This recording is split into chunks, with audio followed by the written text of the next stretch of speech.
갈라디아에서 계속되는 다루고 있는 문제, 의에 관한 문제입니다. 어떻게 의롭다 하심을 얻었는가? 이제 과거형으로 말해야 되는 것이죠.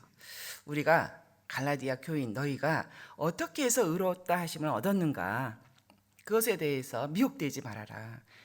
꾀임에 넘어가지 말아라. 이런 의입니다. 이런 뜻입니다. 오늘 본문에서는 의와 더불어 믿음과 함께 믿음과 의롭다 하심에 대해서 살펴보겠습니다. 이 사람에게서 일어나는 일들 중에서 분명 자신에게 일어났는데 본인에게 일어났는데도 불구하고 정말 놀랍고 참 이게 신기하다. 어찌 일이 되었는가 하는 것 중에 하나가 이제 믿음이 생겼다는 것입니다. 믿음이 생겼다는 것은 생겼다는 어떤 시점을 이제 뜻하는 것이죠. 정확하게 어느 한 날, 한 시각을 이야기할 수는 없을지 몰라도 내가 분명 전에는 이러한 믿음이 없었는데 지금은 내가 보니까 나에게 믿음이 있다는 말이죠. 나에게 일어나는 일인데도 참 이것이 신묘막측하다. 어떻게 나에게 일어난 일이 일어났는가? 내가 일으킨 것은 아니거든요. 내가 계획하고 내가 그것을 위하여서 무엇을 체계적으로 한 게 없거든요. 이런 믿어짐이라고 하는 것은 내 안에 일어나는 변혁이구나. 변혁이라고 하는 것은 어느 순간에 어느 때에 돌아다 보니 급작스럽게 어느 순간에 일어났던 일을 우리가 변혁이라는 말을 쓰지 않습니까? 이것을 생각의 변혁이라고 하든 마음의 변혁이라고 하든 어쨌든 간에 우리는 설명할 수 없는 그 나에게 일어난 그 믿음이라는 것을 우리가 다 알고 있다는 것이죠. 그래서 나에게 일어나는 믿음을 사실상 저 자신도 이렇게 설명할 길은 없습니다. 다만 증거할 따름이죠. 내가 전에는 이래하였는데 내가 지금은 이렇게 믿게 되었다.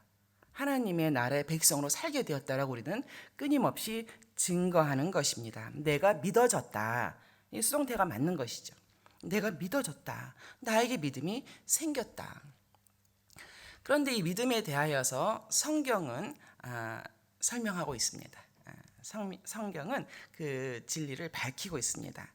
제일 처음 성도에게 일어난 변혁의 시작은 성령 하나님께서 우리 안에 죄인된 우리 안에 새 마음을 창조하신 것이죠. 내가 전에 없었던, 내가 전에는 알지 못했던 새 마음을 내 안에 창조하신 것이 이전과 다른 마음이 들어온 것이죠. 사실 새 사람이 된 것입니다. 그로 인하여서 수많은 변화들이 일어나고 있는데 그 중에서 무엇보다도 놀라운 것은 전에는 듣지 못했던 것을 지금은 듣는 이 귀에 관한 것입니다. 내가 전에는 그런 것을 듣지 못했는데 듣지 못했다고 한 얘기는 들었어도 깨닫지 못했는데를 포함하는 거죠. 수없이 나한테 들려왔을 말씀인데도 내가 깨닫지 못했는데 지금은 들을 귀가 되어서 듣는 마음이 되어서 하나님의 말씀을 듣는다는 것입니다. 성령 하나님께서 죄인에게 죄인 안에 새 마음을 창조하심으로 말미암아 듣는 마음으로 이 듣는 귀로 하나님의 말씀을 듣는 것이죠. 특별히 이 죄를 책망하시는 하나님, 죄를 미워하시는 하나님, 그리고 죄에서 떠나 속히 돌아오라고 하는 하나님의 말씀이 들리는 것입니다.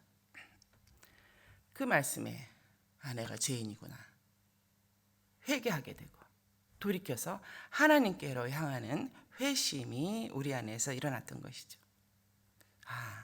구원이 나에게 있지 아니하고 구원이 세상 어디 권력 힘, 명예에 있지 않고 구원이 하나님께 있구나. 그래서 하나님, 예수 그리스도를 믿는 믿음, 그 믿음 안의 삶으로 들어가게 된 것입니다.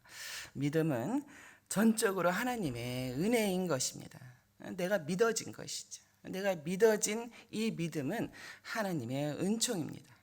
오늘 보면 6절에서 아브라함이 하나님을 믿음에 실로 아브라함뿐만이 아니라 하나님을 믿는 모든 사람에게는 이러한 하나님의 엄청난 은혜죠. 이 은혜의 역사가 있었던 것입니다.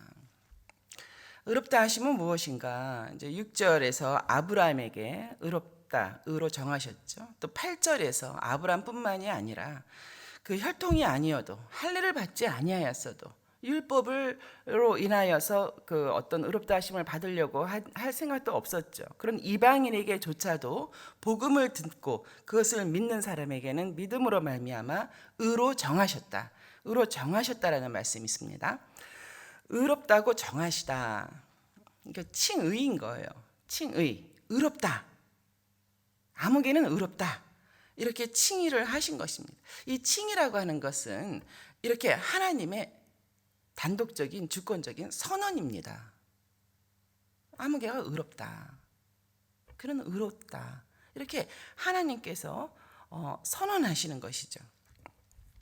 9절까지의 말씀이 다 그 말씀입니다.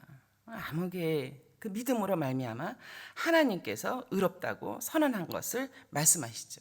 따라서 아브라함뿐만이 아니라 모든 믿음 안에 있는 자는 동일하게 아브라함이 누렸던 복을 누리고 아브라함의 자손, 그렇게 설명을 하고 있는 것입니다. 여러분, 이 믿음이 굉장히 귀합니다.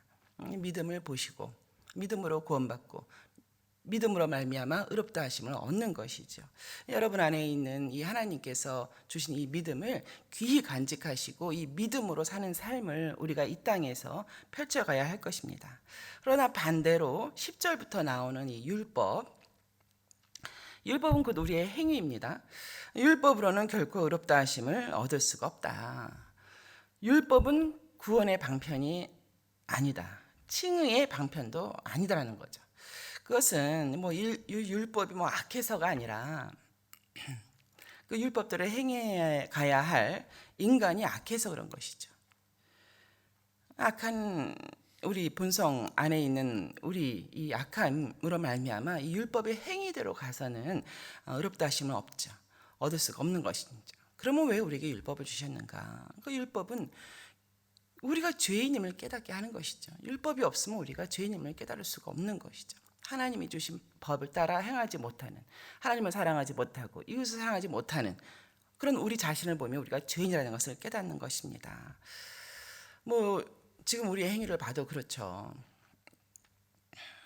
저 자신을 보더라도 저의 하루 동안의 행위만 보더라도 그 어느 한 날도 하나님께로부터 의롭다라 이렇게 하나님께서 말씀해 주실 만한 날이 없지 않습니까? 우리의 행위로서는 없습니다. 그렇다면 하나님께서는 이렇게 전혀 어느 한 날도 어느 한 시각도 의롭다라고 이렇게 선언할 만한 그런 게 아무것도 없는 그런 죄인을 어떻게 의롭다고 하셨는가? 이게 법정에서 보면은 우리가 죄인에게 재판관이 guilty, 유죄, 혹은 not guilty, 무죄 이렇게 선언하잖아요. 이렇게 판정을 내리는데요. 하나님께서 그렇다면 죄인에게 의롭다 하시면서 무죄 판결을 내리신 것인데 이것이 어찌된 일인가? 우리 하나님이 불의한 재판장이신가? 이제 그렇지 않습니다. 13절에 하나님의 아들이신 예수 그리스도께서 그 내용이죠. 우리의 죄를 담당하시고 십자가에 달려 죄에 대한 모든 저주를 받으신 것이죠. 신명기에 있는 말씀이 그 말씀입니다.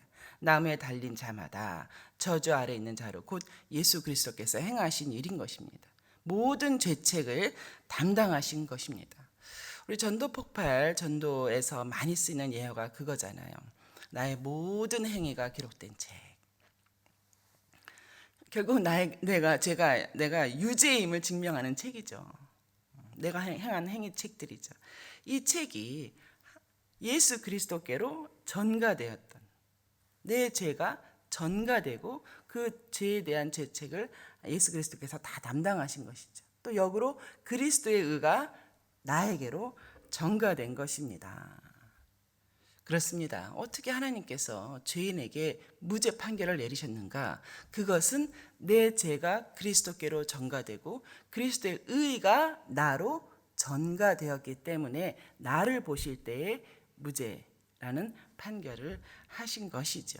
그렇습니다. 이 의롭다 하심을 얻은 우리에게 있어서 의가 나에게 있었던 것이 아니라 전가된 의, 나에게 전가시킨 그 전가된 의가라는 말씀이죠. 소요리 문답에서 늘 이것을 가르치고 있습니다.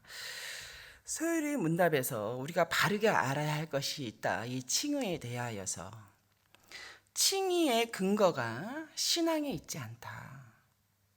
뭐 한국말로는 그렇습니다. 신앙의 근거가 신앙에 있는 것이 아니라 그리스도께 있다. 칭의, 의롭다 하심이 근거가 그리스도께 서 있다. 모든 어떠한 인류에게서도 없었던 의, 오직 그리스도께서 있었던 그 의가 인류에게 전가되면서 칭의를 얻을 수 있었다는 것을 강조해서 여러 가지 예화와 설명을 하고 있습니다. 그리스도께서 행하신 일들로 말미암아 우리에게 전가된 의라는 것입니다. 그렇습니다. 의롭다고 하시는 칭의는 하나님의 주권적인 선언이시며 또 우리에게 있는 의는 그리스도의 의가 전가된 의입니다. 고린도후서 5장 21절에 하나님이 죄를 알지도 못하신 이를 우리를 대신하여 죄로 삼으신 것은 이제 이렇게 나와 있죠. 우리로 하여금 그리스도 안에서 하나님의 의가 되게 하려 하심이라. 그리스도를 믿음으로 말미암아 우리에게 전가된 그리스도의 의인 것입니다. 11절의 말씀이 그것이죠. 의인은 믿음으로 말미암아 살리라. 구약에서 이제 하박국 2장 4절의 말씀이고 이게 로마서 또 오늘 뭐 갈라디아서 히브리서 이렇게 네 군데에 나오고 있습니다. 로마서 1장 17절에 복음은 곧 그리스도입니다. 그리스도께서 행하신 일이죠. 복음에는 하나님의 의가 나타나서 의로 믿음에 이르게 하나니 기록된 바 오직 의인은 믿음으로 말미암아 살리라 함과 같으니라. 이 말씀으로 이제 마틴 루터가 마음의 변혁을 크게 일으켰죠. 그때 이렇게 말했습니다. 마틴 루터가 그때 나는 하나님의 공의는 은혜와 순전한 자비로 말미암아 믿음으로 우리를 의롭다고 하시는 의라는 사실을 깨달았다. 그 깨달음의 순간 나는 마치 거듭나서 열린 한 천국문, 하늘문을 걸어가는 듯한 느낌이었다라고 고백했습니다. 그렇습니다. 칭의는 전적인 하나님의 은혜와 자비인 것입니다. 성도에게 전가된 의로 말미암은 선언이고 처음부터 끝까지 하나님의 은총인 것이죠. 자, 그런데 우리 실생활은 어떠한가? 왜 우리는 이렇게 의롭다 하심을 얻고 선언되었는데도 여러분 보세요. 뭐 얼마나 많은 불의함이 있습니까? 뭐 나 자신에게도 어느 한 날도 불의함이 없는 날이 없습니다. 실생활에서 의를 이루지 못하고 있는 것입니다. 그래서 여러분의 괴로움이 무엇이에요? 여러분의 괴로움이 이 내 안에 있는 불의함으로 여러분 괴롭지 않으세요? 가슴을 치고 통곡하시는 것 아닙니까? 하나님하고의 관계에서는 물론이거니와 이웃과의 관계에서도 내가 의를 따라 행하지 못했구나. 참 옛사람의 습성을 따라서 육신과 정욕을 따라 불의하게 행했구나 하는 탄식이 여러분 깊은 내면에서 올라오지 않습니까? 부모에게 대해서도 자녀에게 대해서도 배우자에 대해서도 내가 의를 따라 행하지 못했구나. 그렇습니다. 하나님께서 이루신 어떤 법정에서의 어떤 사법권적인 의는 완전히 하나님께서 그리스도가 이루셨죠. 우리에게 남은 것은 이 실생활에서의 의를 우리가 행해가는 것입니다. 어떻게 보면 우리가 실생활에서 이 삶의 의, 관계적인 의를 행한다라고 하는 그 말에는 어느 정도 십자가를 지고 간다. 내 십자가를 내가 지고 간다는 말과 이렇게 통하는 면이 있습니다. 십자가가 없이는 내 십자가를 내가 지지 않고는 이런 불의한 사회에서 의를 행하면서 할 수가 없는 것이죠. 그렇습니다. 성도는 의롭다고 하시는 그 하나님의 부르심이지 않습니까? 그것에 합당하게 의를 행하기 위하여 몸부림치고 하나님께 구하고 하나님 내 마음에 정직한 영을 주시고 하나님의 말씀대로 행할 수 있는 그 힘을 주시고 이렇게 강구해 나가면서 사는 것이죠.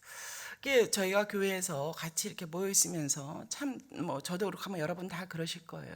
참 의를 행해 가시는 분들을 보면 너무 존경스럽습니다.